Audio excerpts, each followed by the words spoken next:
السلام عليكم، كي راكم؟ ان شاء الله قاعد تكونوا بخير، وان شاء الله الفيديو تاعي يلقاكم بخير. مرحبا بكم معايا في قناتي، قناه وصفات اسماء ام البنات. اليوم ان شاء الله جبت لكم واحده الوصفه، يعني كي تشوفوها تحسبوها بيتزا، مي بيتزا بلا عجين، يعني بالبطاطا. تجي واحد الوصفه يعني روعه، تجي بزاف بنينه. ننصحكم تجربوها، يعني وصفه صيفيه وقوه في البنه.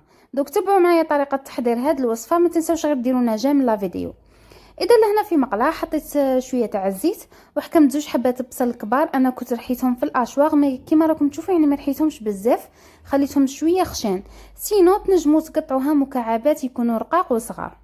لهنا غادي نخلي هذاك البصل يتقلى، وبعد ما حسيته بدا يذوب رحت جبت 3 حبات بطاطا كبار، قشرتهم ورابيتهم في الخشينه، ومن بعد شللتهم مليح وهما يعني مرابين، شللتهم باش نقلع لهم هذاك النشاء.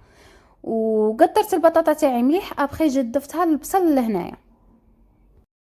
نخلط البطاطا مع هذاك البصل لهنا، غادي نقليهم، راني مقويه شويه النار. غادي تطلق لي الماء هذيك البطاطا، يعني ماشي كميه كبيره.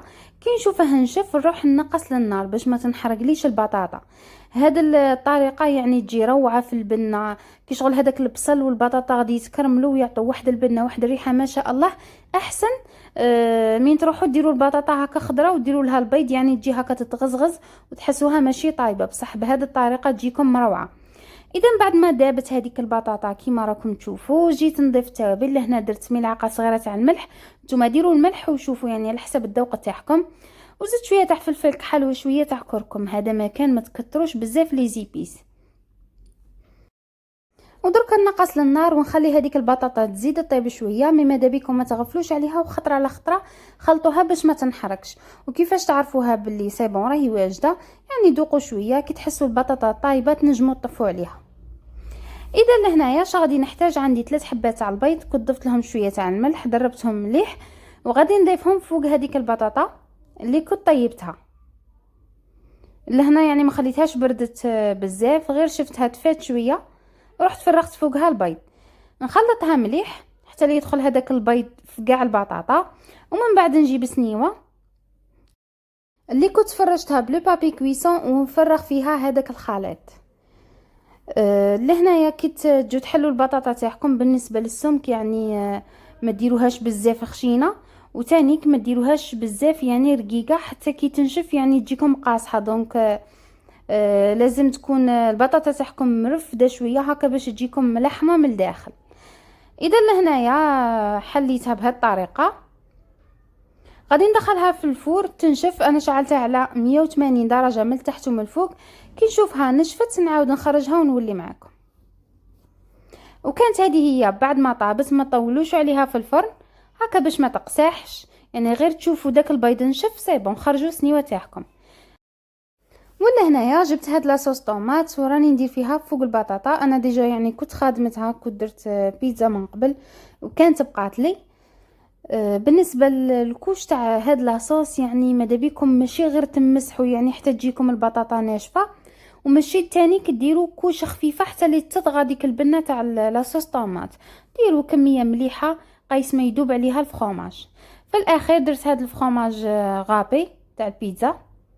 هذا الفخوماج بزاف بنين بصراحه، انا جربته غير هكا وعجبني روعه. مم يعني كي يبرد ما يبقاش هكا الاستيكي ولا يبقى دايب، وبزاف بنين. درت كميه مليحه تاع الفخوماج، واللي بغات النوعيه تخلي لي تعليق في الفيديو، وفي الوصفه الجايه ان شاء الله نوريكم النوعيه تاعه. زدت لها من الفوق زيتون كحل مقطع وعلبه طون تاع الزيت. بالنسبه للطون انا درته بيه بالزيت تاعه باش يطلق لي البنه. تنجموا تعوضوا هذاك الطون بالشي اللي كان عندكم، تنجموا ديروا فيون داشي تقلوها وديروها من الفوق، او لا بولي اشي، هاد الاختيارات يعني يبقاو ليكم. دخلت سنيوه تاعي في الفرن اللي كان مسخن قيس ما يذوب الفخوماج، ومن بعد خرجتها. ماذا بيكم ما تطولوش عليها في الفور في هذه المرحله هكا باش ما تزيدش تنشف البطاطا. لهنا راني نقطع فيها، راهي حاميه. بالطول كنت قطعتها على 4 وبالعرض قطعتها على 3. وغادي نقسم لكم نوريكم كيفاش جات الريحه تاعها. راهي ما شاء الله، هذيك العلبه تاع الطون الصغيره كتمدت لي واحد البنه وواحد الريحه في هذه الوصفه، يعني روعه. لهنايا بيان سور غادي تاكلوها بالخبز، باسكو بطاطا. جات بزاف بنينه، وصفه سهله ماهله تستحق التجربه، ننصحكم تجربوها ما غاديش تندموا عليها. وما تنساوش ديروا لنا جيم لا فيديو، تبارطاجوها مع احبابكم واصدقائكم باش تعمل فائده. وما بقى لي غير نقول لكم تهلاو في رواحكم، والى الملتقى في فيديو اخر ان شاء الله، في وصفه جديده اخرى ان شاء الله. سلام.